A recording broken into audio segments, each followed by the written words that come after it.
Sunday వచ్చేసిందనమాట. Non veg కోసం బయటికి వెళ్ళి చికెన్ వద్దని చెప్పి పెద్ద ఫిష్ మార్కెట్‌కి వెళ్ళాము. ఇంకా అన్ని చేపలు చూసి మనకు కావాల్సిన చెరువు చేపనైతే తీసుకొస్తున్నాము.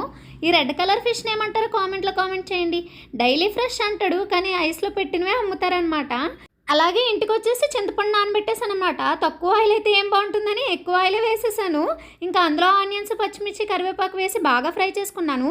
ఈలోపు కొన్ని ముక్కలకి పసుపు, కారం, సాల్ట్ అయితే వేసుకొని పట్టించేసుకొని పక్కన పెట్టుకున్నా. తర్వాత మిక్సీ జార్లోకి టమాటీ అండ్ వెల్లుల్లి, ధనియాలు, జీలకర్ర వేసేసి మిక్సీ పట్టేసానమాట. దాన్ని తీసుకొచ్చి ఆనియన్స్లో కలిపేసి బాగా ఫ్రై చేసుకున్నా. ఈసారి మాత్రం పక్కకు వెళ్ళిపోయి ఉండిపోలేదు, అక్కడే ఉండి కలుపుతూ ఉన్నా అనమాట. సండే అంటే నాన్ వెజ్ ఎంజాయ్ చేస్తూ తినాలి కానీ ఏడుస్తూ తినకూడదు కదా, అందుకని చెప్పి ఇలా ఆయిల్ సపరేట్ అయ్యాక ఇంకా మొత్తానికైతే ఉప్పు, కారం, సాల్ట్ మళ్ళీ వేసుకొని చింతపండు రసాన్ని కూడా వేసుకొని అది మరిగాక ఇలా చేపలనైతే యాడ్ చేసేసా.